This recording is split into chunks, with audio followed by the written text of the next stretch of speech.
Mela, ħalli naqraw il-porzjon li imisna nikkonsidraw fil-Vanġelu ta' Mattew 11, l-ewwel versi. U ġara, wara li Ġesu spiċċa jagħti dawn it-twissijiet l-12 il-disċiplu tiegħu li telaq minn hemm biex jgħallem u jxandar fl-ibliet tagħhom. Issa meta Ġwanni sema fil-ħabs bl-emejjel ta' Kristu bat 2 mid-disċipli tiegħu u qalulu intak li għandu jiġi jew nistennew ieħor. U jġeb Ġesu qalilhom morru għejdu l-Ġwanni l-ħwejjeġ li tisimgħu u taraw. L-omja jaraw, it-sopop jimxu, l-imġidmin jindafu u t-torrox jisimgħu il-mejtin umu u l-Evanġelju u għamxandar il-foqra. U mbierek kull min ma jitfixkilx minħabba fija. Amen. Ena tolbu s-sieda smuwiet. Grazzi tal-li kellimtna mis-sema, grazzi tal-li ma warratniex, ma abbandonajtniex għal-kem aħna konna vili, tosti u ingrati u offendejniek għatieħ. Frattant mulejn xorta waħda. Fittixna, ekku għadna kif smajna mill-tib tal-proverbji l-erf, illi jsejjaħ il-bnedmin, isejjaħ il-boloħ, isejjaħ fit-toroq pubblikament biex jisimaw leħna. Għatina mulej widnejn li jisimaw, għatina qalb li hija miftuħa għal l-istediniet ħelwin tiegħek. Tallinix mulej li natu darna lejk, li nagħlqu għajnejna għad-dawl, li nirreġettaw dak li huwa tajjeb. Aktarx mulej nitolbuk sabiex bindiema ndur lejk u nkunu nies xewqana, mxenqa għal xirka ħelwa miegħek, xirka li dejjem titjieb, dejjem tgħaddi l-qudiem biex bekk aħna ikollna dik il-ħajja li wedna Sidna Ġesu, ħajja bl-abbondanza, ħajja fl-aħjar kwalità tagħha sakemm nistgħu nesperjenzjawha hawnhekk fuq l-art. Nitolbuk għalhekk mulej biex tatina id-dem biex nisimgħu u kol mulej l-tfal ġkejknin li se jkollhom ukoll il-lezzjoni tagħhom, tolbok biex minn ġkunitom ukoll turihom it-triq tas-sewwa. Bierek l-allima tagħhom sabiex bis-sabar u b'dedikazzjoni jkomplu itellawhom fil-modija tas-sewwa. U dan tolbuh f'ġibnek Sidna Ġesu Kristu. Amen. Amen. Mela tfal ħorġu x'vera. Taħudu pjaċir fil-ħin li qattaw flimkien. Tajjeb.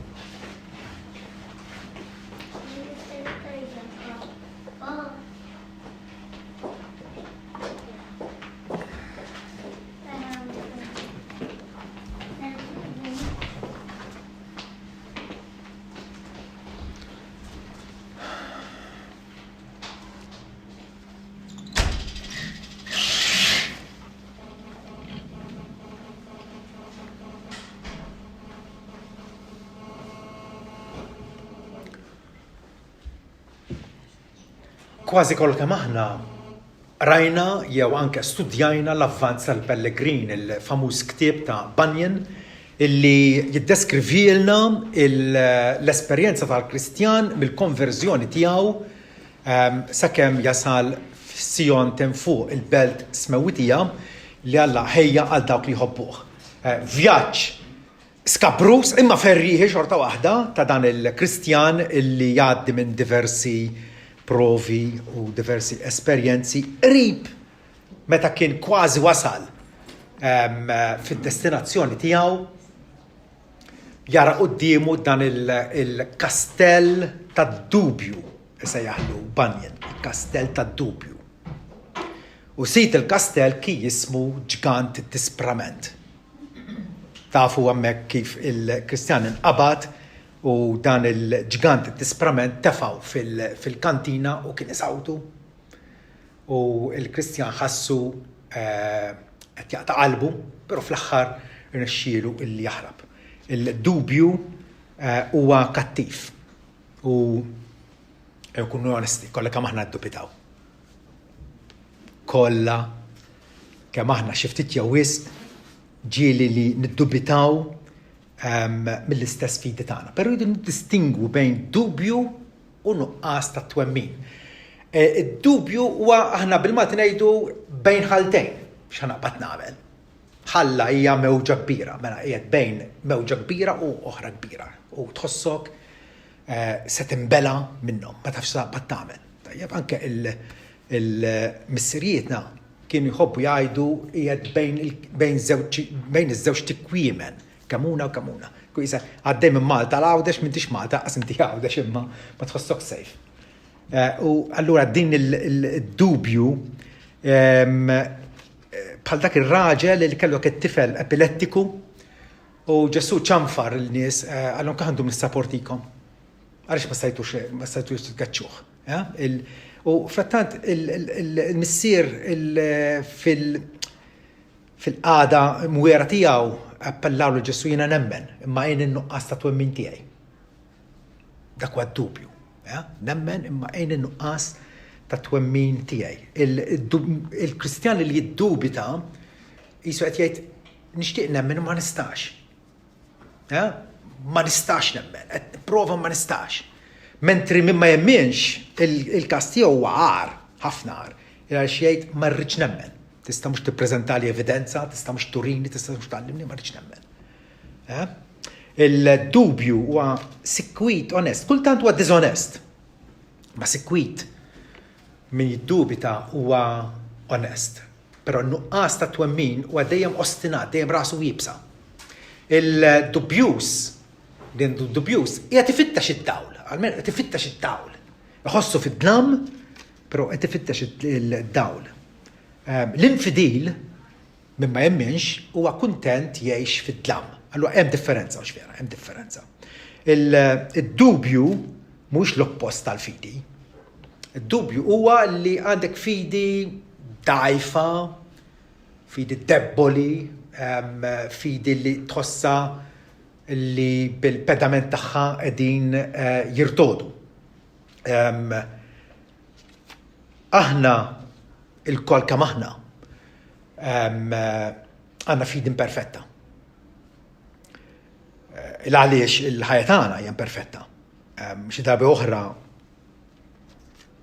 iddubitajna jew forsi anke bħalissa għaddejjin minn perjodu ta' dubju li nħossuna mitluqin. Però il-Vanġelu jikkonfortana anke l-istess nies li Ġesu kellu miegħu u li kien qiegħed iħarriġhom u jitrenjhom għall-Ministeru l-Apostli infushom ġifieri. Ġesu darba minnhom qalilhom għaliex intom beżanin jan nies ta' fidi żgħira. Meta raw dik qegħdin maqbudin fil-maltempata u kienu sajjieda wkoll għall-ġiena. U Ġesu ċanfa l-irjieħ sikket il-baħar. Però qalilhom għaliex intom beżanin jan nies ta' fidi ċkejkna. Aktar qudiem mal-istess nies Ġesu jgħidilhom il-Pietru għallu jallilek ta' twemmin żgħir għaliex tħassibt jew għaliex iddubitajt. Meta jekk aħna nemmnu fall-omnipotenti, Alla l-ħalq ismewit u l-art. U li aħna il-mira tal-mħabba tiegħu li Alla jozna u hekk nistqarru u hekk nemmnu. Għaliex nqabdu f'dawn l-istadji ta' dubju, mhux vera, ta' dubju. Nistgħu nkomplu nsemmu każijiet ta' nies li ddubitaw. Ġesu darba qal lid-dixxipli tas-sew nidilkom jekk għandkom fidi u ma tiddubitawx. Ġifieri Ġesu jaf li l-fidi tagħna biex tkun effettiva trid tkun fidi stabbli, fidi msejsa fuq il-kelma mqazza tagħla fuq il-Bibja mqazza. Jekk għandkom fidu ma tiddubitawx, mhux biss tagħmlu dak li sar mis-siġra tat-tin, imma wkoll jekk tgħidu l dil-muntanja nqala u nxteħet il-baħar dan isir. U kull ma titolbu fit-talb billi temnu taqlawh. Id-dubju jtellifna ħafna mill-barkiet tagħna. Għaliex ipoġġina f'pożizzjoni fejn inħossuna neqsin mill-ħeġġa, neqsin mill-interess, imwarbin fil-ġemp, nixtiequ nagħtu ħilla però m'għandniex aptit. Għaliex hemm dan il-dubju li bħal passusa qiegħed inaqqar u jerri il-ħajja is-saħħa spiritwali tagħna. Però tiskantaw jekk anke ngħidilkom li anke Elija ddubita lil Alla. Issa Elija. Vera, wieħed mill-profeti l-kbar illi sejjaħ n-nar mis-sema u ħaraq is-sakrifiċċju u n-nies donnom ikkonvinċew ruhom illi jaħwew Alla. U m'għandniex bżonn il-balim u l-allat folot tal-pagani. Però ftit wara Elija insubuh mitluq, depressat u xtaq imut. U l-Alla qallu ħud l-ħajt għax minn xaħja ma' ħadd ieħor. Dan huwa l-bniedem, dan huwa aħna illi magħmulin mit-tafal kultant biħsara tagħna nfusna nippreżentaw lilna nfus bħalli kieku ħadd ma jistalina. Però kapax nkunu dgħajfin. Ġeremija ddubita, David, l-għannej ħelu ta' Izrael, kemm kiteb u għandna tifħil lil-mulej David. Għandna tal-inqas nofs il-ktib tas-salmi poeżiji tiegħu ta' tifħil l-Alla, ta' petizzjonijiet l-Alla. Darba minnu qallu Alla tiegħi, għala tlaqtni. Salm 22. David għadda minn ċerta esperjenza ma ħassu mitluq, abbandonat minn Alla. L-istess David illi f'okkażjoni oħra kiteb il-mulej warraj tiegħi xa ma joqosni. Mela filli qiegħed fuq l-quċċata tal-muntanja, ferħan, f'komunjoni mal-Alla u filli Alla tiegħi għala tlaqtni, għaliex intek il-bot mill-li tenni u mill-kliem tal-krib tiegħi. Dan u aħna. Job, il-famuż Job, li Alla ċaħdu minn kollox, mill-proprjetà abbondanti li kellu, mill-familja li kellu, minn saħtu. Job, meta ġralu hekk, ta' bil-ħaqqa l-mulejtani u l-mulejħadli. Ikun imbirek dejjem isem il-mulej, għandna affermazzjoni tal-fidi tiegħu. Però meta mbagħad ġew il-ħbieb tiegħu li suppost jgħinuh, flok ma jgħinuh aktar fixkluh. Job qal ħajtħassar il-jum li fih twelid. Xtaq li x'inhu l-użu? X'niswa jien?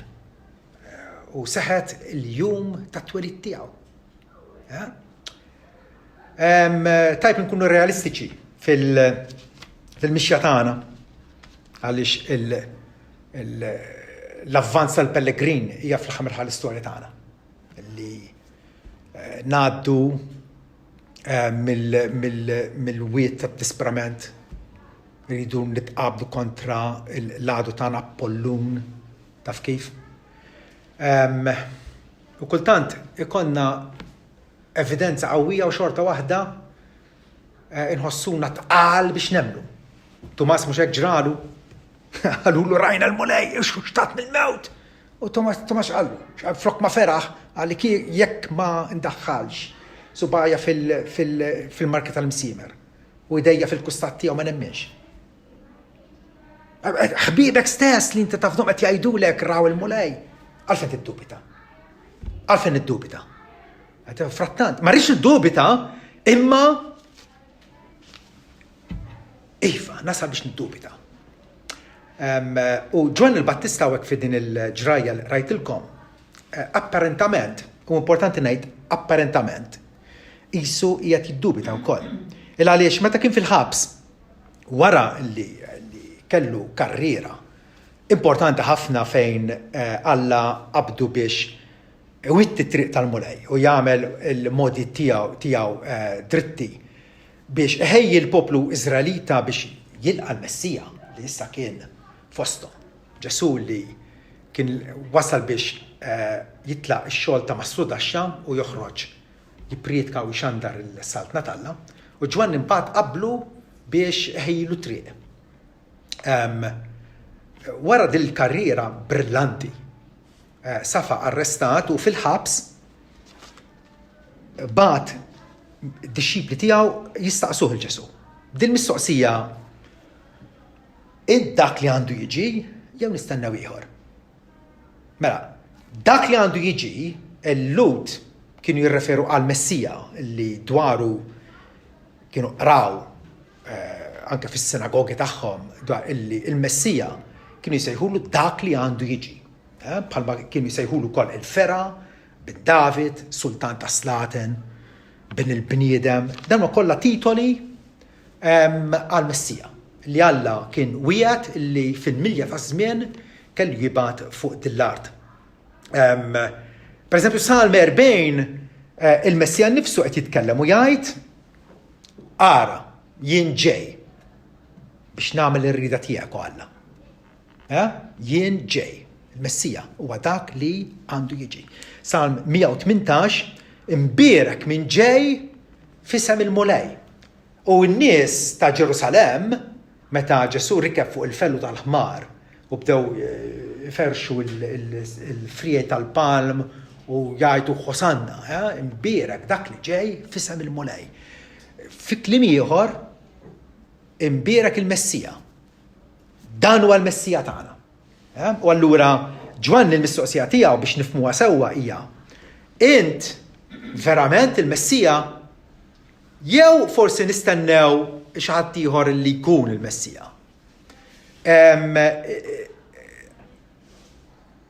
Jiena flok ngħid li Ġwanni qiegħed jiddubita huwa hawnhekk qed jurina li huwa mħawwad. Li hija forsi daqsxejn differenti minn dubju, Ġwanni jinsab konfus. U rridu nissimpatizzaw miegħu. U għandna l-fejn nissimpatizzaw miegħu il għaliex dak li ġara lilu jista' faċilment jiġri lilna. Ara, Ġwanni meta ġieħ f'moħħu li jibgħat isaqsi l-Ġesu din mistoqsija prekarja li kważi ma nistennewhiex minn għandu. Inti il-Messija jew nistennew ieħor. Ġwanni kien mixħud il-ħabs propjament mhux għax seraq. Imma x'kien fidili Alla illi b'kuraġġ u b'fedeltà kbira xandar is-saltna tajjeb wera lil Ġesu għamdu kellu ministeru għajdu hekk top notch. U minħabba il-fedeltà tiegħu lejn Alla spiċċa mixħud il-ħabs. U spiċċa mixħud il-ħabs għaliex l-Erodi kien ċanfru ripetutament li mhux sewwa li tieħu l-mara ta' ħuk. U Ġwanni bħalna u aħna bħal Ġwanni. Meta inti filli qiegħed taqdil il-mulej pubblikament u filli ssib ruħek f'ċella tinten taħt l-art. Kif tħossok? Aħna maħniex magni, għandna ġisem u l-ġisem jafu weġġa u l-emozzjonijiet tagħna jibdew jitgerfxu, letteralment jibdew jitgerfxu. Tiġrilna xi ħaġa li aħna ma pretendejniex, li aħna qatt ma stennejna din li jiġrilna hekk. Meta l-karriera tagħna jew il-ġirja tagħna tintemm ħesrem. Tintemm f'daqqa, bla mistenni. Apparentament f'diżastru. Bħal ħafna nies martri oħra li matul iż-żminijiet mietu jew taħt il-ħakma imperjali Rumana jew taħt il-tirannija Kattolika Rumana bl-Inkwiżizzjoni kemm qatlet nies Kristjani bħalna kemm qatlet u ħarqet fil-pjazzett. Dan nies li kienu ħobbu lil-mulej u xandruh u rridu l-iskrittura tkun magħrufa min-nies spiċċaw ħasrem maqtulin. Ridley, Latimer,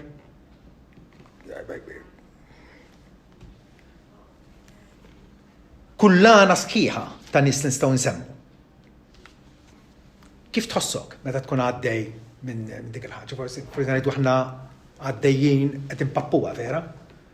Għaliex, però xorta waħda kapaċi li ninqabdu f'ċertu dubju. Aktar u aktar meta fil-Bibja naqraw pereżempju kliem Alla qed jitkellem f'Iżajja 51.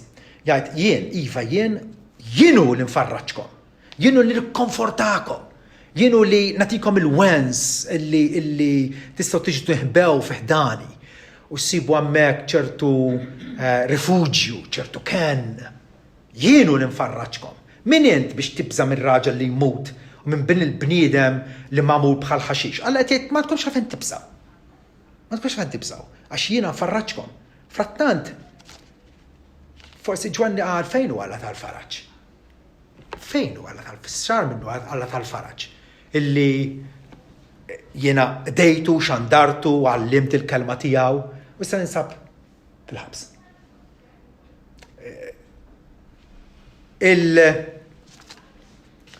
Il-boxla taħbet titgerfex, vera? Taħbet titgerfex. Erodi kienet iżommu priġunier. It-teddit uman huwa serju, però għar minn kwalunkwe teddit uman hija il-minaċċja, it-teddida tad-dubju fil-moħħ. Dak li jkun jista' jagħtik daqqa ta' ħarta fuq wiċċek, vera? Però kemm war x'ikunu għaddejja u ġew. Fir-roti x'ikun għaddej. Xi ħsibiet ikunu għaddejjin. Il-dubju kapaċi jerrik. Isimgħu Salm 89 fejn das-salmista bonestà kbira. Bonestà li aħna rridu nibdew inqarbu lejha, għax ħafna drabi aħna nirreċtaw. Flok ma aħna onesti u sinċira ma' nfusna, nipprovaw nħibbew wara subajna. Ma araw bili ma' sinċerità dan l-awtur qed ikellem l-Alla. Kemm seddu Mosej dallu? Kemm seddu? Ewwilla se taħbillek innifsek għal dejjem? Fejn huma l-mħabbit sodi tiegħek ta' dari omulej li jintħlift lil David fil-fedeltà tiegħek? Da salmista kien qiegħed jesperjenza xi ħaġa tal-biża'. Fil-Bibja qed jaqra mod li Alla huwa twajjeb, Alla huwa ħanin, Alla jagħti u jassess u jipproteġi lin-niesu u ma jitlaqhom qatt. U fl-esperjenza tiegħu qed jaf illi Alla huwa moħbi. Qed infittxu mhux insibu. Fejn huma l-mħabbit tiegħek ta' qabel? Kemm seddum? Kemm seddum taħbi wiċċek? U allura biex nerġgħu lura għal għada ta' Ġwanni fil-ħabs. Din mistoqsija xejn mistennija tiegħu. Meta nafu li Ġesu qal li minn ġuf ta' mara ma ħaritx raġel jew bniedem akbar minn Ġwanni. Ġwanni ma kienx qasbat ix-xejn mar-riħ. Kien bniedem talla. U frattant isaqsi din mistoqsija. Ġwanni fil-ħabs. Forsi ħaseb illi jekk Ġesu ta' bil-ħaq huwa l-Messija. Jekk huwa tas-sultan illi l-profeti u Mose qal li kellu jidher. Jekk ta' bil-ħaq huwa l-Messija, għaliex qed taħlin fil-ħabs? Xi trattament huwa dan? Xi trattament huwa dan? Alla kif jitratta lill-eżies tiegħu, l-maħbubin tiegħu, mhux vera. F'moħħ Ġwanni il-Messija kellu jeħles mill-ħabs, kellu jeħles in-nies mill-ħabs, mill-jasar, mill-kaptività, mhux ħallihom hemmhekk jew jibqa' passiv lehom. Allura forsi qed jgħid fejn int mulej meta tassew għandi bżonnok? Fejn int? ċirkostanzi negattivi bħalma ttestjaw il-Ġwanni jittestjaw lilna wkoll. U dak il-ċirkostanzi koroħ kapaċi jew idajfuna jew isaħħuna skont kif aħna nittrattaw magħhom. Salm 42 għandna każ ieħor ta' raġel illi kien hemm żmien meta kien ferħan u entużjast u fervidu għal mulej. U issa il-qagħda tiegħu inqalbet bħall-erba' fost il-ġimgħa. Ara xejdlu. Ruħi għaċċana għal Alla l-ħaj, meta se niġi u nidher quddiem Alla. Dmuħi kien il-ħobs tiegħi lejl u nar. Dak kien ilu issa għaddej qisu fil-vistu, qisu imdejjaq. Fil-waqt li jgħidu l-jum kollu fejn hu Alla tiegħek? Jiċċekawh ukoll bil-fidi tiegħu u jgħajruh u jiżżuffjattaw bih. Fejn hu Alla tiegħek? Dal-ħwejx niftakar. U nferra ruħi ġewwa fija. Ruħu ħassa isa ġarra tal-ilma qiegħda titfarra. Titbattal. Jgħid xina kont immur mal-ġema u mmexxihom purċissjon lejn Daralla bleħen ta' ferħ u radd il-ħajr, multitudni festiva. Kien hemm żmien meta kont ferħan u konna mmorru fit-tempju flimkien biex hemmhekk niċċelebraw u nifirqu quddiem Alla tagħna. Imissa? Il-bniedem jiddubita il għaliex dawn il-kambjamenti f'daqqa forsi ma jittrattax magħhom kif għandu jkun.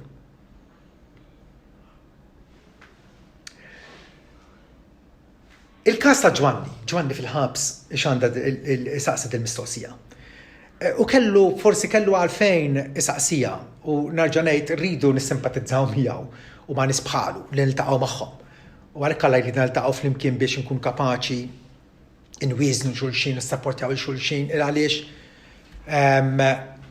illum jien qawwi u inti dgħajfa u għada inti qawwija u jien dgħajef. U allura għandna bżonn xulxin. Ġwanni lil Ġesu kien xandru bħala dak li jgħammet bl-Ispiritu Santu u bin-nar. Mattew 3 pereżempju, fejn għandna għandna ġabra fil-qosra tat-tagħlim tiegħu. U jgħid hekk Ġwanni lin-nies li kienu qegħdin imorru għandu biex jitamdu. U issa wkoll il-mannara qiegħda mer is-siġar għalhekk kull siġra li ma tagħmilx frott tajjeb tinqata' u tinxteħed fin-nar. Jien tassew nagħmilkom bl-ilma l-imdiema. Imma dak li jiġi warajja, ġifieri Ġesu, u aqwa minni u jien ma jistħoqlix nerfa' l-qorq tiegħu. U jammitkom bl-Ispiritu Santu bin-nar. Wala miedi bl-Ispiritu Santu li jagħti l-ħajja imma wkoll bin-nar. In-nar huwa simbolu tal-ġudizzju. U forsi allura Ġwanni tħawwad il għaliex jekk Ġesu huwa l-Messija, kif mhux jagħmel bin-nar? Il għaliex il-Ministeru ta' Ġesu kien Ministeru ta' għajdu intom ta' ħnina li ma bħala lin-nies. Kumpassjoni, fejqan, l-om jaraw. Kienet sempliċement it-tieba talla inferra lejn nies. U Ġwanni xandru bħala dak li jagħmel bin-nar bil-ġudizzju. Jien tassew il-midra tiegħu qiegħda fidu u jnaddaf sewwa l-qija tiegħu u jiġbor il-qamħ fil-maħżen. Iżda b'nar ma jintafiex jaħraq it-tiben. Però Ġwanni ma kien qiegħed jara xejn minn dan minn għand Ġesu.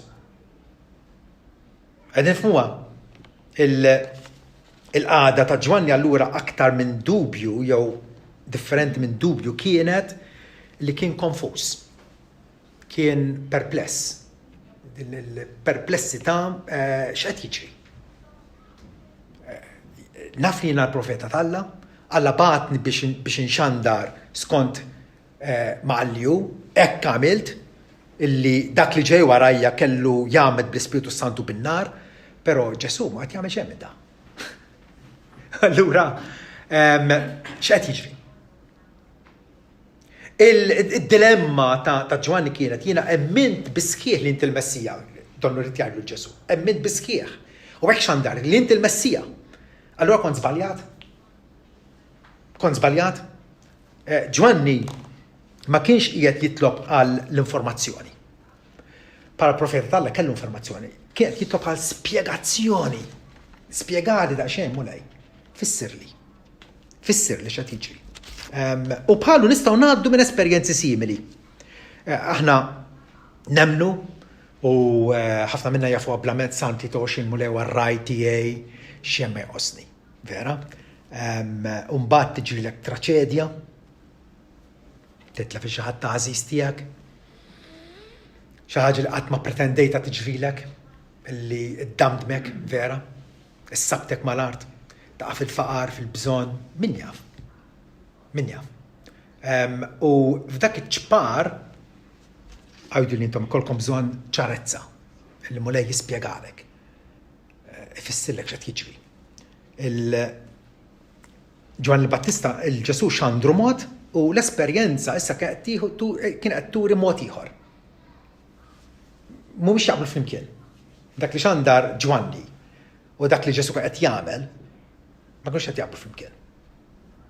U allura Ġesu wieġbu l-Ġwanni u Ġwanni pretenda ġudizzju mingħand Ġesu ukoll. Però Ġesu darba minnhom qal jiena ma ġejtx biex niġġudika d-dinja, ma ġejt biex insalva. Bir-raġun Ġwanni jitħawwad vera. U bir-raġun aħna wkoll kapaċi nitħawdu il għaliex id-dubju u dil-perplessità titqanqal fina jew għax ma jkollniex informazzjoni biżżejjed, jew l-informazzjoni tagħna t-tarif li jkollha jkun inadekwat. Jkun forsi daqsxejn superfiċjali. Għajdu li ġieli saqsejtux bħala Kristjani, mistoqsijiet bħal dawn. Jekk Alla jħobb il-kulħadd, għala t-tfal imutu u n-nies imutu bil-ġuħ. Jekk Alla ta' bil-ħaq huwa sovran u sultan renjanti fuq id-dinja, għaliex jinqalgħu dawn l-affarijiet koroħ bħal COVID, bħal gwerra fl-Ukranja. Issa ma tagħmilx sens. Vera le, ma tagħmilx sens. Jekk Alla huwa ġust, għaliex hawn tant korruzzjoni u ħażen fid-dinja. Korruzzjoni jerġa' fl-ogħla postijiet ta' politika, vera? Għaliex ħafna nies ħżiena ipappuha u twajbin huma kkalpestati. Ġieli saqsajtu mistoqsijiet bħal dawn? Iva. Jekk Alla huwa mħabba, għaliex jibgħat in-nies l-infern? Sa ftit ilu. Waħda minnkom waqt studju tal-Bibja, hekk saqsiet. U dik turi s-sinċerità tal-qalb, vera? Illi għaliex Alla? Għaliex Alla? Iġib nies fid-dinja li jaf li dawn nies ħajintilfu. U jekk ma nittrattawhomx dal-mistoqsijiet, il-fidi tagħna tibqa' superfiċjali, tibqa' dubjuża, tibqa' mħawda u min tista' tkun kapaċi li taqdi l-mulej b'fermezza u tħobbu kif ixraqlu. Nistgħu nkomplu nsaqsu. Jekk ir-reliġjoni tad-dinja huma folozz. Għalfejn Alla jħalli, għalfejn Alla ma jqirdhomx dar-reliġjoni tfolozz. Li hawn, Allora jirriżulta li sikwit nitħawdu, ikollna ċertu anke forsi rabja sigreta f'qalbna kontra Alla.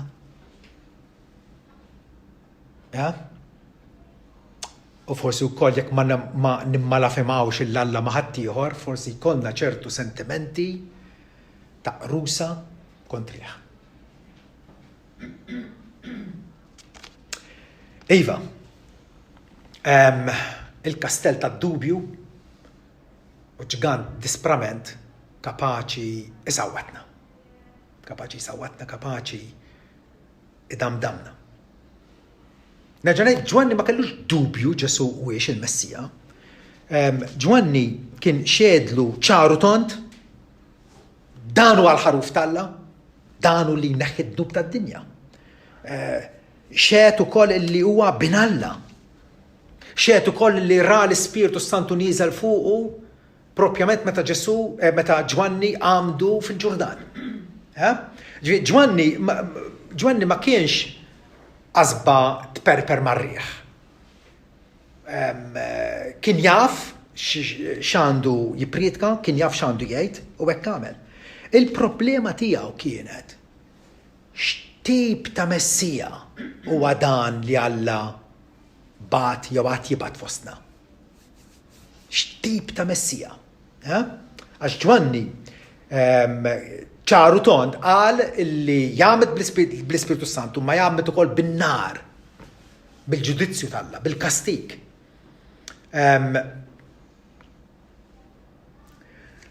Ara, Ġwanni ġralu bħalma il-profeti tal-antik, Iżajja, Ġeremija, Eżekjel, kollha xandru il-Ġesu li kellu jiġi bħala l-Messija.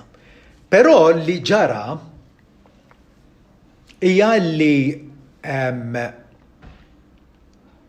meta raw Alla tom x'kien ħajġri fil-futur, ma għamlu ebda distinzjoni bejn l-ewwel u t-tieni miġġa ta' Ġesu. Mela, l-ewwel miġġa ġrat u hija miġġa fejn Ġesu ġie fl-umiljazzjoni, ġie mhux biex ikun moqdi, ma ġie biex jaqdi u jagħti ħajtu bħala fidwa għal ħafna nies. Vera? Imma hu stess qalilna li għad jerġa' jiġi biex jagħmel ħaq, biex jagħmel ġudizzju mill-ħajjin u mill-mejtin. Però Ġwanni kien qed jara dawn iż-żewġ avvenimenti li issa diġà għaddew 2000 sena minn l-ewwel u t-tieni miġġa li ma fux meta ħad tiġi, meta jirritorna Ġesu. U kien jarhom bħala ħaġa waħda. U bħal Iżajja u l-bqija meta qal jagħmel bl-Ispiritu Santu bin-nar, iva. Ġesu kellu jġib is-salvazzjoni imma wkoll il-ġudizzju tal-Alla. U Ġwanni pretenda li Ġesu dakinhar, meta Ġwanni kien għadu ħaj, jagħmelhom it-tnejn. Meta Ġesu kien qed jagħmel ħaġa waħda biss. Jur l-ħnina tal-Alla, l-imħabba tal-Alla u ġie biex jingħata fuq is-salib għal maħfra ta' dnubietna. U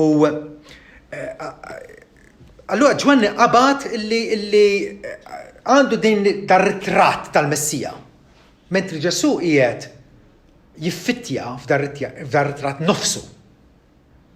Mhux kollu kemm. U bħal Ġwanni il-profeti kollha hekk ħabbruh bħala ħellies, ħabbruh bħala dak li jġib il-libertà, imma wkoll dak illi jikkastiga. Iżajja 29 pereżempju jgħidilna f'dak il-jum jisimgħu it-torox kliem il-ktieb u għajnejn l-omja jaraw mis-swiet u d-dlam. L-imsejknin ukoll iżidu l-ferħ tagħhom fil-mulaj u l-fqar fost il-bnedmin jitennew fil-qaddis ta' Iżrael. Għax, ġifieri, din hija xi ħaġa pożittiva, imissa n-nota negattiv. Għax il-kiefer jinġib fix-xejn u l-kiesaħ ma jibqax iżjed u jinqataw barra dawk kollha li jassu għal ħażen. Ġifieri, Ġwanni qed jippretendi li Ġesu jikkastiga l-ħżiena. Dakinhar stess. Però Ġwanni ħalleh fil-ħabs, l-Erodi ma kkastigax. Vera? U allura bil-fors Ġwanni tawwad. L-istess Iżajja araw kif jippreżenta l-Messija. Dan huwa porzjoni li Ġesu nnifsu qrah fil-sinagoga ta' Kafarnaum u qal dak li kitab Iżajja hawnhekk kitbu dwari. Jien hu l-Messija. Isimgħu. L-Ispiritu ta' Sidi l-Mulej huwa fuqi. Għaliex il-Mulej dilikni biex inxandar l-Evanġellu lill-umli, batni biex indewwi l dawk ta' qalbhom miġuwa biex inniedi l-ħelsien lill-imjassrin, niftaħ il-ħabs il-dawk li huma marbutin. U Ġwanni għadu fil-ħabs. U għawek qed jgħid li f'Iżajja jgħid li il-Messija kellu jiftaħ il-ħabs il dawk li huma marbutin biex inniedi s-sena tal-grazzja tal-Mulej. Kollox sabiħ, kollox attrajenti, kollox tajjeb.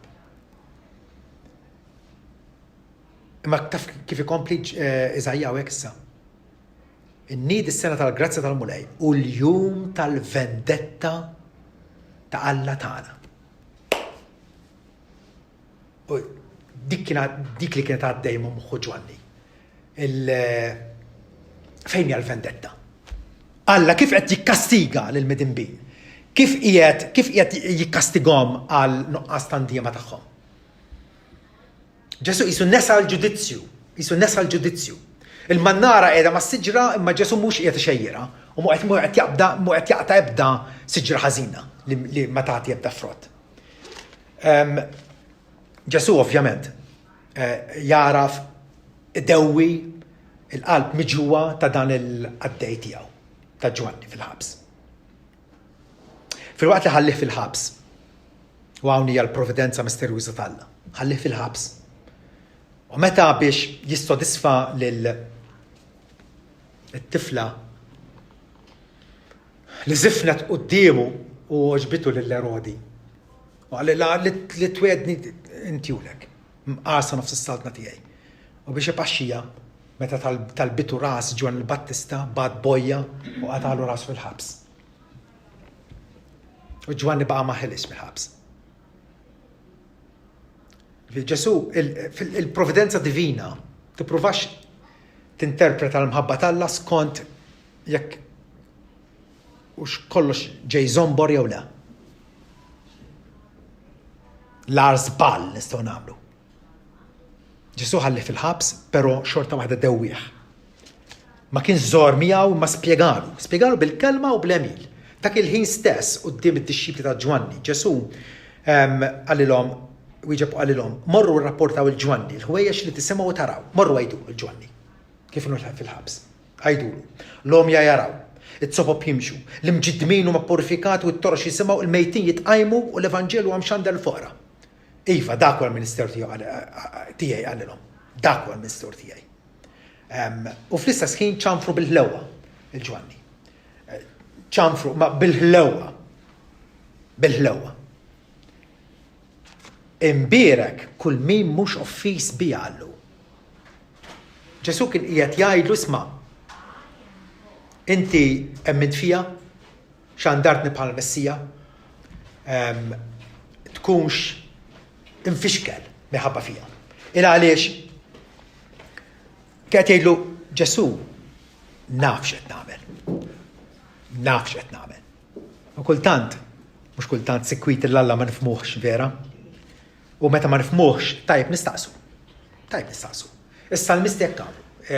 Narawhom jistaqsuh l-Alla, jistaqsuh b'reverenza, jistaqsuh b'niket, jistaqsuh meta jitħawdu, jistaqsuh meta jsibu darhom mal-ħajt, persegwitati, maħbutin mill-għadu tagħhom.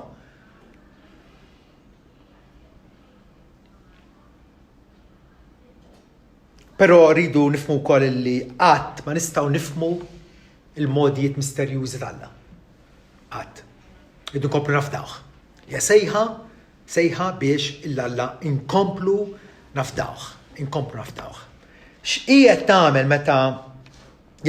meta tippretendi intervent dirett mingħand Alla. Titolbu mulej indaħab dis-sitwazzjoni tiegħi. Għax ma stax nissapporti iżjed. U Alla jibqa' qisu xejn. Tlabtu? Qisu xejn. Tiskandalizza ruħek, titfixkel, titħawwad, jew tibqa' tafda fih. Għax il-fidi x'inhi l-aħwa? Il-fidi hija li inti tibqa' sod fuq il-kelma tal-Alla, fuq il-weda tiegħu u taf li Alla fir-realtà ma jiddiżappuntanix. Moħħna kultant jaħseb hekk. Mallu għafidin lejna. Alla qatt ma jiddiżappunta. U allura qiegħed tarmija t-tama tiegħek jew qed issaħħaha. Id-dubju tiegħek, il-konfużjoni tiegħek qegħdin iqanqluk biex tniżżel eru aktar fil-fond fil-kelma ma' qazza Alla fil-Bibja. Jew qegħdin ibeduk minnha. Ma nix niddejqu nesprimu id-dubji tagħna fit-talb anke ma' xulxin. Il-bier ħarċivejt email minant wieħed u għalli konċ nafx qed jiġri jiena. Tifhem. U fetħ qalbu miegħi. Qala le. Tifhem. U jiena wkoll ftaħt qalbu miegħu mbagħad meta rrispondejtu. Il għaliex meta naqsmu il-biżijiet u t-toqol tagħna ma' xulxin, inkun qegħdin ngħidu isma' mhix waħdi, mhix għaddej minna waħdi din. Din l-esperjenza komuni tagħna l-bnedmin. Anke tagħna l-Kristjani. Il-dubju jekk tħallih imtawwal u mingħajr mhu trattat kapaċi irdek. Il-Kristjan meta kien fil-kastell tad-dubju fil-kantina jirċievi s-swat kull filgħodu. Tifhem, ħabat jaqta' qalbu, ħabat jixtieq li imut u jeħles. Id-dubju kapaċi jeqirdek. Għalhekk ġabu jgħidilna li jekk xi ħadd joqsu l-erf ħajtolbu lill-Alla nitolbuh mingħajr dubju. Għax min jitlob id-dubju huwa instabbli. Kif neħilsu mill-konfużjoni, mit-taħwit, mid-dubju tagħna? Imbena fuq il-verità sagrosanta u stabbli u eterna ta' Alla l-imbierek. Alla tagħna ktieb ta' verità, Pawlu jgħidilna m'għandniex nibqgħu bħal tfal imtajrin lawnu lin minn kull ried ta' dottrina li temmen dak li qed tisma' fuq ir-radio. Temmen dak li jgħidulek in-nies ta' barra. Imma rridu illi nimbnew fuq is-sod biex meta r-rieħ u l-irwiefen iqumu ninstabu li kapaċi nibqgħu mingħajr ma nġarbu ħsara. Alla kapaċi li jikkonfermak u jġeddet il-fidi tiegħek. Forsi bħalissa qed isek bin-nur Alla kapaċi jikkonfermak. Anke jekk tiddubitaħ, Alla jibqa' fidilek. Alla jibqa' fidil. Pawlu apposta jgħidilna jekk maħniex fidili, Alla jibqa' fidil. Għax hu ma jistax jiċċat lilu nnifsu. Alla wedna li la darba sejħilna u issa ġustifikana u kol se jglorifikana. U allura Alla mhuwiex se jarmi jew warrab il-weda solenni tiegħu. Ftakru laħwa, Alla bħal dak ir-raj tajjeb illi jara ħarufa qiegħda tzappa b'x'jagħmilha. Jarmija minn fuq sisa l-isfel? Le. X'jagħmel? Jiġbora. Qiegħda tzappa jiġbora. Jagħmilha maħdanu. Iġorraw. Allura, jekk inti sod fil-fidi ringrazzja l-Alla. Jekk inti dubjuż u għadek m'intix sod u qed tissara ma' din il-realtà. Iġri l-Alla. U kien u jibqa' il-torri Satan u l-ken dejjimi għalina. Amen.